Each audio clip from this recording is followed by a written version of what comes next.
Captain Jake Morrison sat in his command chair aboard the Silent Runner, staring at the empty space display in front of him. His ship floated quietly in the darkness between stars, hidden from all sensors by technology that no other species in the galaxy possessed. For 3 months, he and his crew had been watching and listening to the radio signals that traveled between alien worlds. Jake was 42 years old, his gray starting to show in his brown hair. Like most humans of his generation, he had never spoken to an alien face-to-face. His grandfather used to tell stories about the old days, when humans first met other species among the stars. Those stories never ended well. The year was 2387, and humanity had been hiding for over 200 years. After first contact went wrong in 2156, humans decided to disappear from galactic society. They built secret bases in dead solar systems, in hollow asteroids. They developed ships that could not be seen or detected. They became ghosts in space, watching but never being watched in return. Jake's crew was small but skilled. Lisa Grant worked at the weapons station, her fingers always ready on the controls even though they had never fired a shot in anger. She was 35, blonde, had joined the secret fleet after losing her parents in a pirate attack near the outer colonies.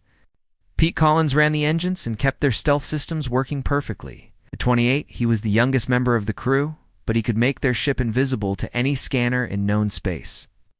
Amy Rodriguez sat at the communication station, listening to alien languages and translating their meaning. She spoke 17 different alien languages and could learn a new one in just a few weeks. The Silent Runner was not a large ship. It carried no heavy weapons and had no thick armor. What it had was the ability to go anywhere in the galaxy without being seen. Its hull was covered in panels that bent light around it. Its engines produced no heat signature. Even its radio signals were hidden inside quantum static that looked like natural background noise. Jake had been reading reports from other human scout ships when Amy suddenly sat up straight in her chair. She pressed her hand against her earpiece and turned to look at him with wide eyes. "Captain," she said quietly, "I'm getting something strange. It's not coming from any of the usual channels." "What kind of strange?" Jake asked, setting down his data pad. Amy's fingers moved quickly over her control panel. It's a distress signal, but it's being broadcast on multiple frequencies at the same time. Someone is really desperate to be heard. The main screen changed to show a pattern of radio waves. Even Jake, who was not an expert in communications, could see that someone was putting enormous energy into sending this message. "Can you clean it up?" Jake asked. "Working on it," Amy replied. Her screen filled with numbers and symbols as her computer tried to make sense of the signal. "It's in Zilani. Give me a moment to translate." Jake felt a chill run down his spine. The Zilani were one of the most peaceful species in the galaxy. They lived on water worlds and spent their time creating art and studying medicine. In all the years that humans had been watching alien communications, they had never heard the Zilani ask for help with anything. Amy's face went pale as the translation appeared on her screen.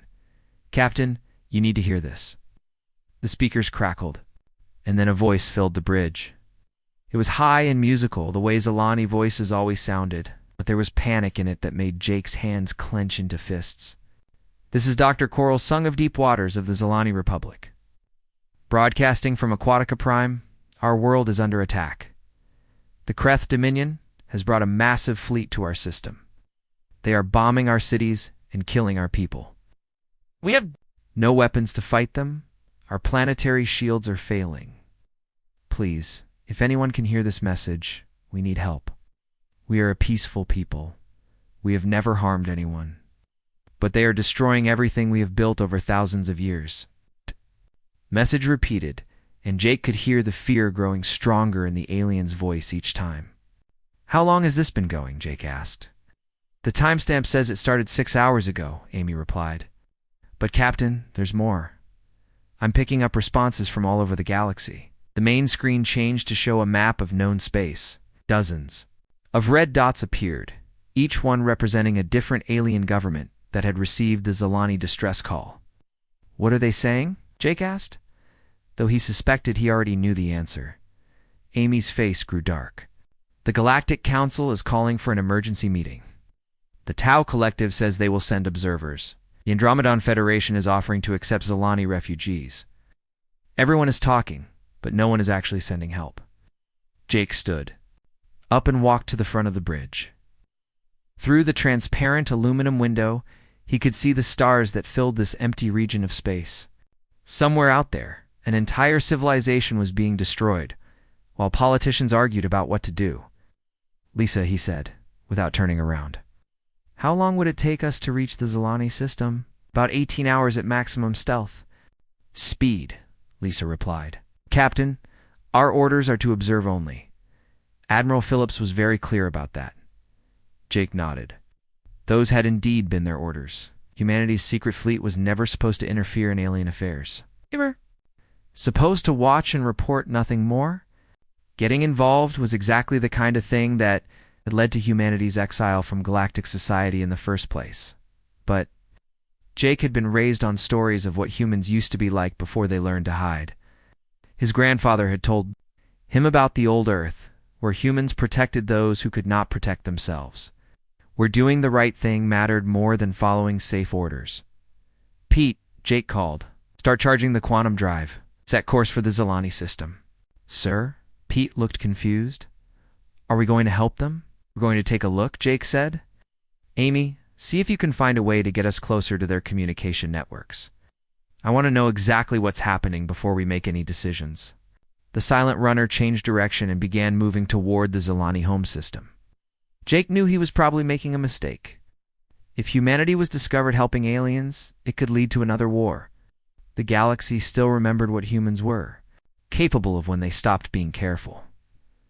But as the Zilani distress signal continued to play through the ship's speakers, Jake realized he did not care about the consequences. Somewhere in space, peaceful people were dying while their calls for help went unanswered. Everything his grandfather had taught him about being human said that he could not just listen and do nothing. "Captain," Amy said quietly, "I'm getting new signals from the Zilani system. Kreth are not just attacking military targets, they're bombing schools and hospitals. They're targeting civilians." Jake's jaw tightened. He had read reports about the Kreth Dominion. They were insect-like creatures who treated war as an art form. They took pride in creating beautiful destruction, and they saw other species as nothing more than materials for their masterpieces. "How long until we reach scanning range?" Jake asked. 14 hours, Pete replied. Jake sat back down in his captain's chair and stared at the star map on his screen. In 14 hours, he would have to decide whether humanity would continue hiding in the shadows, or whether they would step back into the light to protect those who could not protect themselves. The Zilani distress signal continued to echo through the ship, a desperate cry for help that was being ignored by every major power in the galaxy. But Jake Morrison was no longer sure that humanity should be one of those powers who did nothing. After 2 centuries of hiding, the time might have come for the Deathworlders to answer the call. The silent runner moved through space like a shadow, invisible to every scanner and sensor in known space. Jake Morrison stood in his ready room, staring at the communication screen that showed Admiral Kate Phillips sitting behind her desk at Shadowport Station. The Admiral was 55 years old, with silver hair and eyes that had seen too much. She had been commanding humanity's secret operations for 15 years. "Captain Morrison," Admiral Phillips said, her voice carrying clearly across the quantum communication link. "I've read your report about the Zilani distress signal. Your request to move closer to their system is denied." Jake felt his jaw clench. "Admiral, with respect, an entire civilization is being wiped out while we sit here, doing nothing? And that is exactly what we will continue to do," Phillips replied firmly. "Our ancestors learned the hard way what happens when humans get involved in alien affairs. We stay hidden for good reasons." Communication screen went dark, leaving Jake alone with his thoughts. But 30 minutes later, it lit up again. Admiral Phillips appeared, but this time she looked tired instead of angry. "Jake," she said, using his first name instead of his rank, "I've been getting reports from 6 other scout ships. The Kreth are not just attacking Aquatica Prime. They're moving toward 3 other Zilani colonies. This is not a single battle. This is genocide." Jake leaned forward. "What are your orders, Admiral?" Phillips was quiet for a long moment. Take your ship to the edge of the Zalani system. Observe only. But if you happen to see opportunities to gather intelligence on Kreth capabilities, take them. And if some of their equipment happens to malfunction while you're watching, well, space can be dangerous for everyone. The screen went dark again, but this time Jake was smiling. He knew exactly what the Admiral was really telling him to do. Meanwhile, at Research Station Omega, Dr. Ben Carter was studying everything humanity knew about Kreth psychology. The research station was built inside a dead comet in the outer edges of an empty solar system. Like all human bases, it was completely invisible to alien sensors. Dr. Carter was 48 years old and had spent his entire career studying how alien minds worked. He was the reason human diplomats knew how to talk to different species without starting wars. Now he was trying to understand an enemy that treated killing as an art form. The Kreth don't think like any other species we know. He said to his research team, they see warfare as creating beauty. When they destroy something, they're not just winning a battle, they're making what they consider to be art. His assistant, Dr. Linda Hayes, looked up from her data screen. So they're not just trying to conquer the Zalani territories? No, Carter replied. They're trying to create their greatest masterpiece, the complete destruction of a peaceful civilization. To them, this is like painting the perfect picture or writing the perfect song. In space, the silent runner arrived at the edge of the Zalani system. What Jake and his crew saw there made them all feel sick. The Kreth fleet was enormous. More than 200 ships surrounded Aquatica Prime, the beautiful water world that was home to 5 billion Zalani. My God, Lisa Grant whispered from her station. There are so many of them. Hi. Amy Rodriguez was monitoring Zalani communications. Captain, I'm picking up signals from the planet. The Kreth are not just bombing cities. They're taking prisoners. Thousands of them. Jake watched the tactical display that showed Kreth's ships moving in perfect formations around the planet. Each ship was shaped like a giant insect, with sharp edges and dark metal that seemed to absorb light. They moved with the precision of a dance, but it was a dance of death. Pete, Jake said quietly. Can you get us closer without being detected? Yes, sir, Pete replied. But if we get too close to their patrol ships, even our stealth won't hide us completely. Do it. Amy, I want you listening to every communication. Frequency. I want to know what they're planning. The silent runner moved deeper into the system, sliding between asteroids and using gravity fields to mask its presence. Jake had never seen so many alien warships in one place. The Kreth fleet was larger than anything the Galactic Council could put together as they got closer. Amy began picking up Kreth military communications. Her face grew pale as she translated their messages. Captain, she said, her voice shaking. They're not just taking prisoners for slaves. They're using Zalani civilians as test subjects. They have some kind of new weapon they want to try out. Jake felt his hands form fists. What kind of weapon? Some kind of biological agent? From what I can understand, it's designed to cause maximum pain before death. They want to test it on different species before they use it against the core. Worlds of the galaxy. Lisa turned around in her chair. Captain, we have to do something. Jake knew she was right, but he also knew they were just one small ship against a fleet of hundreds. Then he remembered Admiral Phillips' words about equipment malfunctions. Pete, Jake said, how good are you at hacking alien computer systems? Pete smiled for the first time since they had arrived in the system. Very good, sir, especially when they can't see me coming.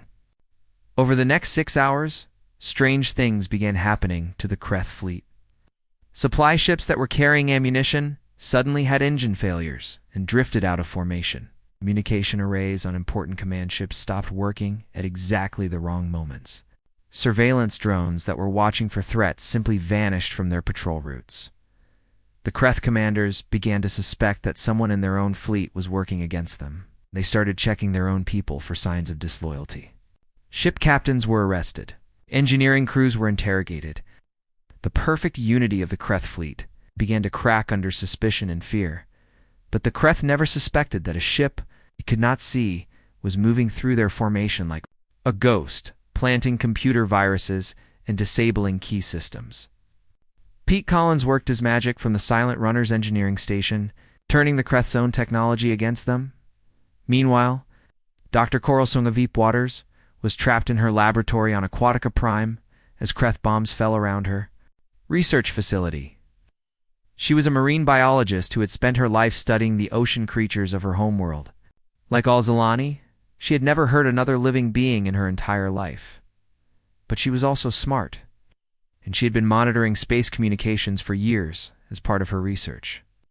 Her instruments had been detecting strange energy patterns.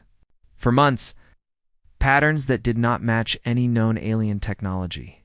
Someone was out there, watching from the shadows, as Kreth's soldiers broke down the doors of her laboratory. Dr. Coralsung managed to hide a small quantum beacon containing all her research data. The beacon was designed to transmit on frequencies that most species could not detect. But maybe, she hoped, whoever had been watching from the darkness would find it. The Kreth captured her, along with hundreds of other Zilani scientists and civilians. They were loaded onto transport ships and taken to a research station that the Kreth had built in the outer system. Dr. Coralsung could only watch through the transport's windows as her beautiful homeworld burned below them. But she noticed something that gave her hope. Several Kreth ships were falling behind the main fleet, their engines smoking and their lights flickering. Someone was fighting back, even if she could not see who it was. Back on the Silent Runner, Amy intercepted a new set of Kreth communications that made Jake's blood run cold. "Captain," she said, her voice barely above a whisper. Their next phase of operations. After they finish testing their bioweapons on the Zilani prisoners, they're planning to attack the core worlds. Earth's location is still secret, but they're targeting every major alien civilization in the galaxy. Jake stared at the tactical display showing the Kreth fleet. These insect-like creatures were not just destroyers. They were a plague that would spread across the galaxy, turning every world they touched into part of their twisted art collection. He opened a communication. Channel 2 Admiral Phillips. When her face appeared on the screen, he could see that she already knew what he was going to ask. "Admiral," Jake said, "permission to engage the enemy?" Phillips was quiet for a long moment. Then she nodded slowly. "Captain Morrison, you are hereby authorized to defend innocent life by any means necessary. May God help us all." The time for hiding in the shadows was over. Dr. Coralsung of Deathworlders pressed herself against the wall of the Kreth prison transport as the ship shook violently. Through the small window, she could see flashes of light in the darkness of space. Something was attacking the Kreth patrol. Ships that were escorting them to the research station. The Zilani scientists clutched the small quantum beacon she had managed to hide in her clothing. Before her capture, she had programmed it with all the data her instruments had collected about the mysterious watchers in space. If she could find a way to activate it, maybe whoever was out there would find her message. The transport shook again, and this time the lights went out completely. In the darkness, Coralsung heard the frightened voices of other Zilani prisoners. There were scientists, teachers, children, and elderly citizens. All of them were peaceful people who had never expected to see war in their lifetimes. But then, something impossible happened. The transport's emergency systems came online, and the artificial gravity returned to normal. The doors to their prison cells opened automatically. Emergency lights showed them a clear path to the escape pods. A voice came over the communication system, speaking perfect Zilani. "This is Lieutenant Commander Ryan Torres of the Human Defense Force. All prisoners proceed to the escape pods immediately. Your homeworld's coordinates have been programmed into the navigation systems. You are safe now." Coralsung had never heard the word human before, but something about the voice made her feel calm for the first time since the attacks began.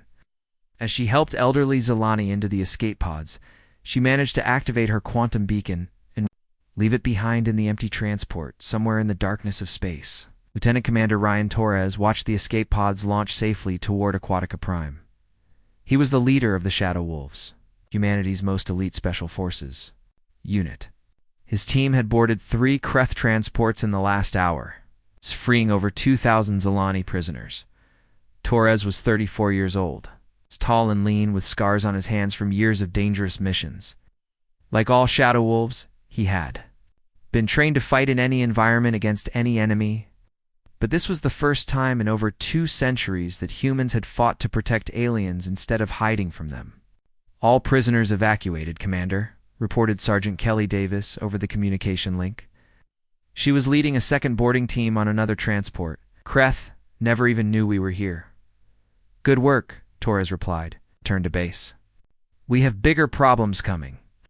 The bigger problems were waiting at Research Station Omega, where Dr. Su Kim was studying the quantum beacon that Torres had recovered from the Zilani transport.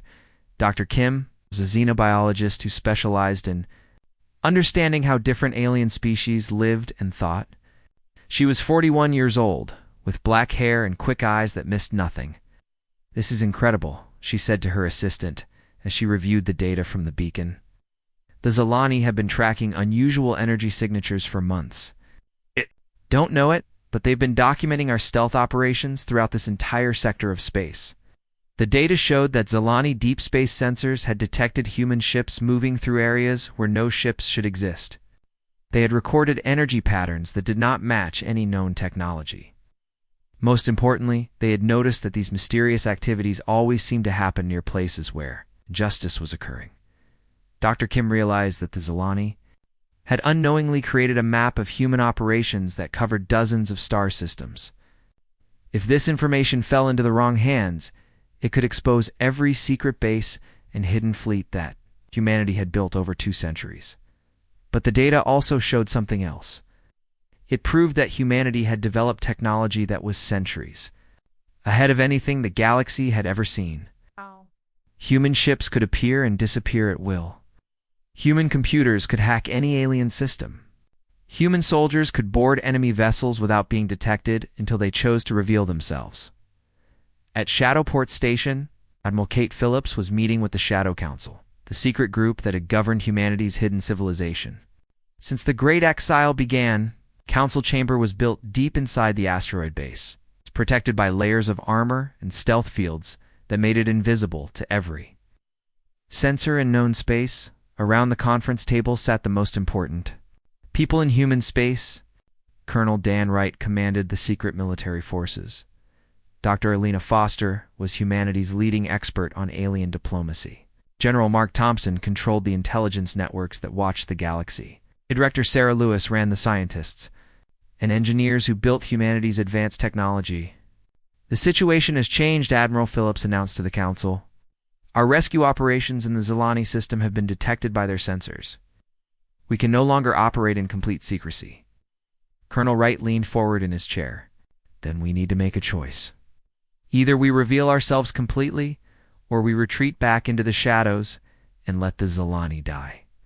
"If we retreat now," Dr. Foster said quietly, "we'll be abandoning everything our ancestors taught us about protecting innocent people. But if we reveal ourselves, we risk starting another war with the entire galaxy." The debate continued for hours. Some council members argued that humanity had survived by staying hidden, and revealing themselves now could destroy everything they had built. Others pointed out that the Kreth threat was not going to stop with the Zilani. If the insect warriors succeeded in perfecting their bioweapons, it would eventually threaten every species in the galaxy. The decision came when General Thompson showed them intercepted Kreth communications that made everyone in the room go silent. The messages showed footage of Kreth researchers using Zilani children as test subjects for their new biological weapons. The images were so horrible that even hardened military officers had to look away. "That settles it," Admiral Phillips said, her voice filled with cold anger. "We're going to war."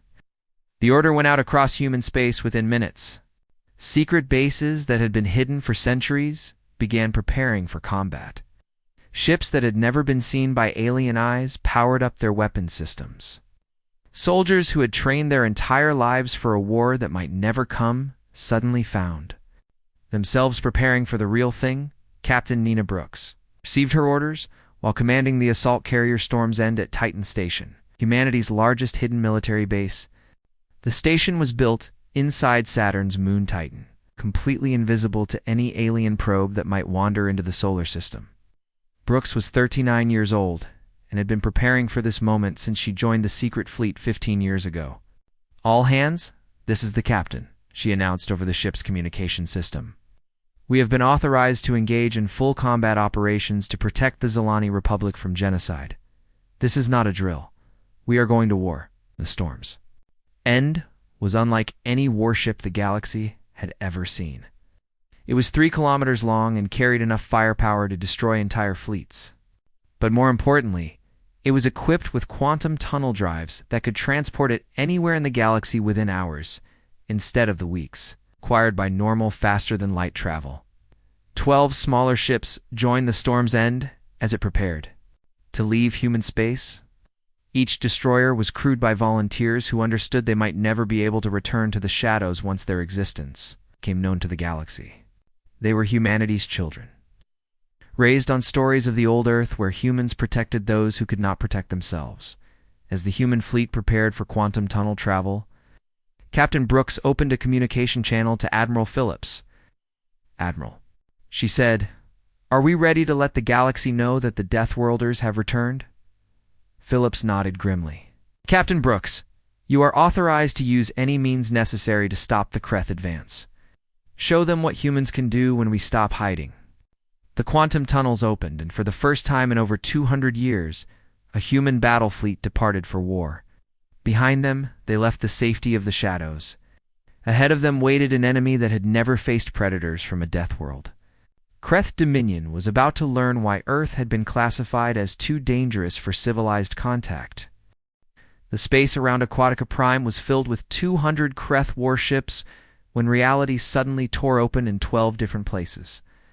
Quantum tunnels appeared like wounds in space itself, and from each one emerged ships that no alien had seen. For over 2 centuries, the human fleet had arrived. Captain Nina Brooks stood on the bridge of the storm's end as her massive ship completed its jump from human space. Through the main viewer, she could see the beautiful blue and green world of Aquatica Prime surrounded by the dark shapes of Kreth vessels. The insect ships looked like metal spiders hanging in space, waiting to devour everything below them. "All ships, this is Captain Brooks," she announced over the fleet communication channel. "We are no longer hiding." Can do. The Kreth fleet commanders had never seen anything like what happened next. Ships that had been invisible to their sensors suddenly appeared everywhere at once. The human vessels moved like living creatures, changing direction and speed in ways that should have been impossible. They seemed to dance through space, avoiding Kreth weapons' fire while striking back with precision that terrified the insect warriors. Hivemind Vex, the supreme war artist of the Kreth fleet, watched in horror as 3 of his largest battleships simply vanished in balls of white light. The human weapons did not fire energy beams or launch missiles. Instead, they seemed to reach out and touch Kreth ships, causing them to collapse from the inside. "What are these creatures?" Vex screamed to his subordinates through the Hivemind communication link that connected all Kreth warriors. Where did they come from? But his subordinates had no answers. The Kreth had fought many species across the galaxy, but they had never encountered enemies who moved like predators and thought like prey at the same time. The human ships seemed to know what the Kreth were going to do before they did it. On board the destroyer Silent Thunder, Lieutenant Commander Ryan Torres was preparing his Shadow Wolves for the most dangerous mission of their lives: intelligence. Reports showed that the Kreth were holding over 10,000 Zilani prisoners on 3 prison ships near the center of their formation. Those ships were surrounded by the heaviest Kreth defenses. "Listen up," Torres told his team as they checked their equipment in the transport bay. "We're going to board 3 enemy ships simultaneously while they're shooting at us. The Kreth will outnumber us 50 to 1. Any questions?" Sergeant Kelly Davis raised her hand. "Just one, sir. Do we take prisoners?" Torres smiled grimly. "Kreth don't take prisoners. Neither do we today." The human boarding craft were unlike anything the Kreth had ever encountered. They were small ships that could phase in and out of normal space, allowing them to pass through solid matter like ghosts. The Kreth prison ships never saw them coming until human soldiers were already inside their corridors. What followed was not a battle, but a nightmare for the Kreth defenders. The Shadow Wolves moved through the insect ships like death itself, using weapons that fired bullets at nearly the speed of light and armor that could stop any Kreth weapon. More terrifying than their equipment was the way they fought.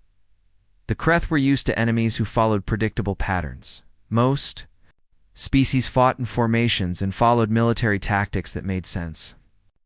But humans had evolved on a world where everything was designed to kill them, and they had learned to survive by being unpredictable. Torres led his team through the main prison ship, moving from corridor to corridor like a hunter tracking prey. The Kreth soldiers they encountered had never faced enemies who could think like both predator and prey at the same time. The humans anticipated every trap, encountered every strategy the insects tried to use against them. Meanwhile, Dr. Quarrelsong of Deathworlders was trapped in a cell deep inside the prison ship when the walls around her began to shake.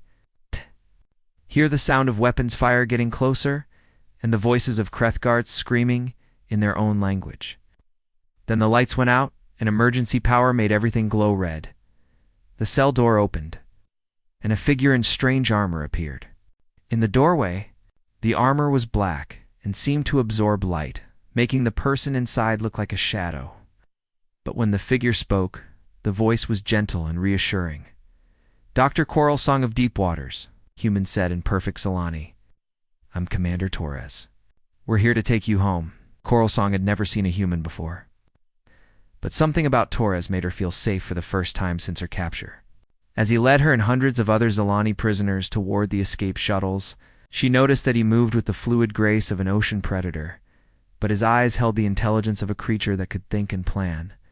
"What are you?" she asked as they reached the shuttle bay. Torres paused for a moment. "We're the people your distress signal reached. We're the ones who came when everyone else was too afraid to help." Back in space, the battle was turning into a disaster for the Kreth fleet. Captain Brooks had divided her forces into hunting packs that struck at different parts of the enemy formation simultaneously. The human ships used tactics that seemed impossible to counter, appearing and disappearing at will while striking with weapons that defied every known law of physics. The Storm's End itself was a sight that would give the galaxy nightmares for centuries to come. The massive human warship moved through the Kreth fleet like a shark through a school of fish, its quantum tunnel drives allowing it to appear behind enemy ships before they could react. Its main weapons could reach out across thousands of kilometers and simply delete enemy vessels from existence. But the most terrifying thing about the human attack was not their weapons or their ships, it was their restraint. Despite having overwhelming advantages, the humans carefully avoided hitting any ship that might contain prisoners. They targeted only military vessels and made sure that every shot they fired hit exactly what they intended to hit. Hiveman Vex realized that his fleet was facing complete destruction and made a desperate decision. He ordered all ships containing Zilani prisoners to move to the front of his formation, using the innocent aliens as human shields. In his insect mind, this was a brilliant tactical move that would force the humans to retreat, or risk killing the people they had come to save. Instead, something happened that broke Vex's understanding of how warfare worked. The human ships simply reached out with beams of blue light that seemed to pull the Zilani prisoners through solid matter, teleporting them to safety aboard human vessels. Once the prisoners were safe, the human weapons turned the Kreth prison ships into expanding clouds of metal dust. "Impossible," Vex whispered through the hive mind link. "No species has technology that advanced." But Commander Torres, now safely aboard his own ship after completing the rescue mission, heard the Kreth communication through intercepted signals. He opened a direct channel to the enemy fleet commander. "Hiveman Vex," Torres said in the Kreth language. "You made one mistake. You assumed we were like every other species you fought. We're not. We're from Earth. We're Deathworlders. We don't leave our people behind." The quantum teleportation technology that had saved the Zilani prisoners was something humanity had developed during their centuries in hiding. It was based on principles that most alien scientists said were impossible, but humans had learned long ago that impossible just meant no one had figured out how to do it yet. Within 6 hours of the human fleet's arrival, the siege of Aquatica Prime was over. More than half the Kreth fleet had been destroyed, and the rest were fleeing back toward their own territory as fast as their ships could carry them. Not a single human vessel had been lost, as the last Kreth ships disappeared into hyperspace. Captain Brooks opened a communication channel to the planet below.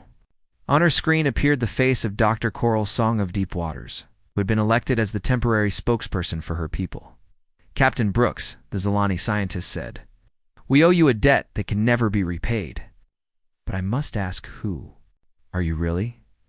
Where did you come from?" Brooks smiled. "We're your neighbors, Doctor. We've been watching over you for a long time. We just forgot how to say hello."